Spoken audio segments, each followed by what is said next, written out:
What is up, ladies and gentlemen? Namaste, Namaskaram, Ram Ramji, and welcome back to my YouTube channel.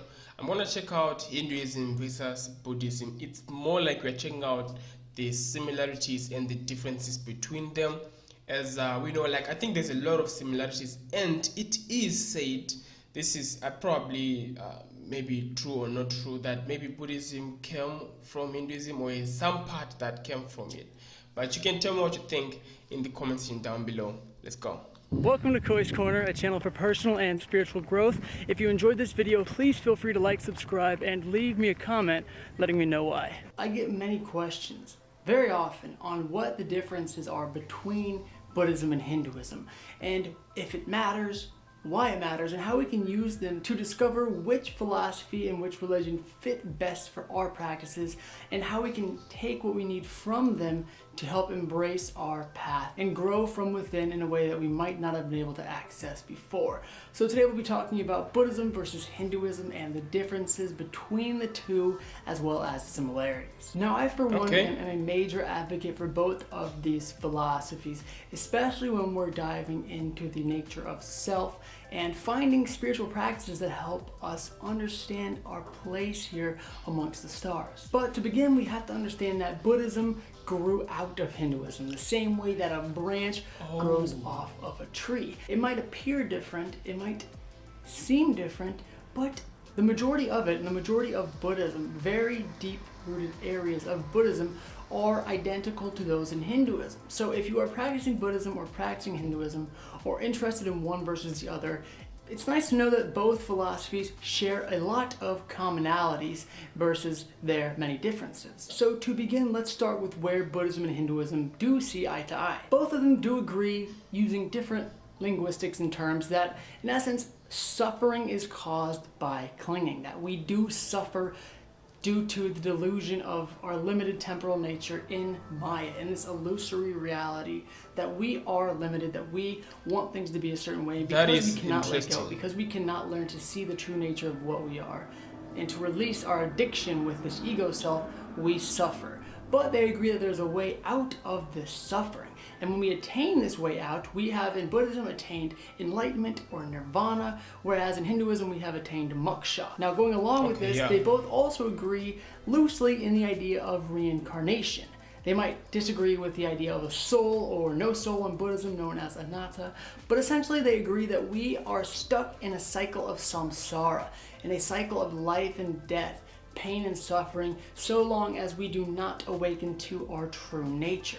And that is why we are here now in this space where we might suffer, but we have the opportunity to use these philosophies and these practices to release ourselves, to liberate ourselves from the bondage of the illusions and ignorance we currently live within the manifolds of. Another major agreement of the core philosophies of Hinduism and Buddhism is the basis on understanding and finding real resilience, real faith in the empirical, in what we can see and feel and what we can know here, and using that as a gateway to liberation beyond the idea of name and form as reality. And both religions agree we can do this through a few philosophies and methods, a major one between the two being meditation, using insight, using meditation to quiet the ego, to quiet the conception, the perceptions of what we think reality is, silencing the mind and allowing us to enter a space of dhyana, or single-pointed focus, where the ego disappears and true nature reveals itself. And when this happens, we liberate ourselves from suffering. We become Jivan Muktas in Hinduism, we become Buddhas in Buddhism. We are free from the bondage of this worldly life because we are constantly now aware of its non-existence and of our true nature. So keep in mind, this is me really condensing some of the commonalities. Now, depending on the sect or philosophy of Hinduism or Buddhism, they might have differences there, but the overall practices, the overall understanding of the religion do have these notions in mind for the most part. But this is about as far as many of the similarities go before they start to have fundamental differences. So let's talk about those differences. Major difference between Buddhism and Hinduism in my mind is that Buddhism is virtually completely agnostic, which is to say, in Buddhism there is no focus on the soul. They call it anatta, no soul. And so with God it's the same thing. The idea of afterlife, of heaven and hell, of God in any form.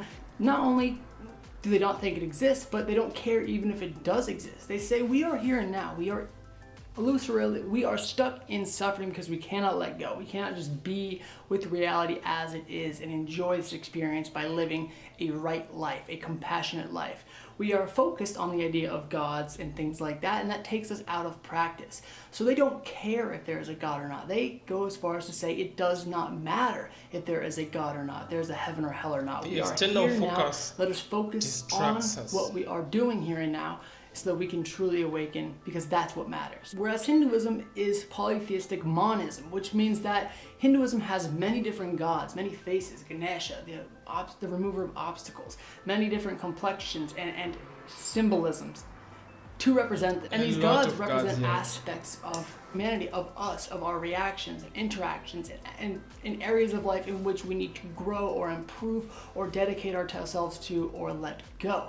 But these are all faces of oneness, of allness, beyond the idea of God, beyond polytheism in monism, known as Brahman, allness. So in Hinduism, at its true Vedantic core, allness is what we are. We are Brahman, Tattvamasi. You are that. Exactly. You are all of reality. You are just manifested in a singular point of consciousness as a human, and because of that, you think you are just this body or just this mind or just your memories, but in reality, you are all of it. That oneness is you. And that is extremely important to know in Hinduism compared to Buddhism, because that is what Hindus say helps you awaken to your true nature. Not denying the reality of God, but knowing that you are the totality of divinity here and now. That is inspiration enough. And if you'd like to know more about Hinduism and Buddhism in full, I have a few playlists up here which you can click and watch. Another primary difference is in the philosophies they practice. Buddhism follows the Eightfold Path, which is essentially the path of compassion. By acting compassionately, thinking compassionately, speaking compassionately, doing things compassionately, we come to a state of purity, and in that purity we can transcend into nirvana and let go of suffering. Whereas in Hinduism, they believe in using one of four, if not multiple modes of yoga, or attaining union with God through service, through devotion, through acting for others, through devoting yourself to the deities, through learning intellectually all that you can about this philosophy until it clicks, or through meditative practice, fully ingraining yourself in the moment as much as you can. You often see the Hare Krishnas, which are bhakti yogas, and practice the devotion of loving Krishna as it helps them eradicate their ego and awaken to truth. So this is the major difference between the two. Buddhism says, no, just act like a good person and it'll help you awaken. Whereas Hinduism says you have to dedicate yourself to attaining union through a certain path specifically, or merging two of them so that you can come to know what is versus what is not. This is why many see Buddhism as much more stoic. It stays away, from the most part, from the celebrations and the rituals and the cultural ideas outside of the cultures that do exist and have them. But at the philosophical core, it says, look, all those colors, all that pizzazz, all those ideas and conceptions, those don't matter. To alleviate yourself from suffering, you have to be in this moment, acting purely and letting the ego go. Doing all the other stuff doesn't help you. And Hinduism disagrees. Hinduism is very colorful, very active, very devotional. It says the more you think of these things, the more life in general is colorful, is abundant with these deities and their representations, the more your mind will be focused on truth, and therefore help you grow, even on a subconscious level, of every single day, so long as you keep up your sadhana or your practice. Liberation isn't attained by isolating yourself and becoming stoic and almost robotic. It is attained by loving everything and seeing everything as Brahman incarnate, as this God nature incarnate. Because when you see all of it as that one, that's amazing. You release the ego as well, noticing that you are the one too, or the one also. This is why Hinduism often promotes gurus, following teachers, devoting yourself to them, because they again are God just as you are, and since they have an understanding of that, they can help you, they can assist you. Whereas in Buddhism they go, no, you really don't need that nearly as much as you think, just go within. Another major difference is that Buddhism promotes the middle way, not too much of a renunciate, but not a hedonist. Just find peace in the middle, live purely compassionately, normally, and you will start to suffer less long as you follow the Eightfold Path.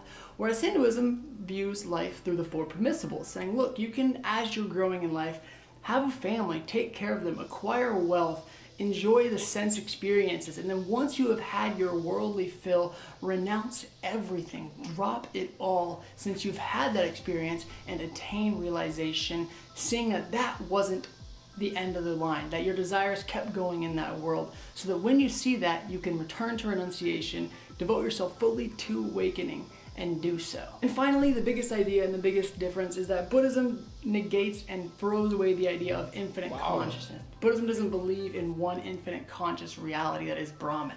They think, look, life just is in a near existential way. We're just here, don't know how, don't know why, don't care, but I do know that I don't want to suffer, and because of that, I will follow the Eightfold Path, and through that, I will awaken, I will liberate myself, I will attain nirvana. And yet in Hinduism, they say you are the all-incarnate, the unmoving is within you, the knower of the known, the object watching the life go by is there, that unending consciousness, that pure consciousness, the same as when we are in deep sleep, the unchanging aspect of there-ness, of truth, of your reality, as all of it is what you are. You are that divinity here and now. And you can realize that you aren't just this limited self, but the whole self through all of these practices. But that absolute consciousness is reality, and that bodies are just vessels for that absolute divine nature.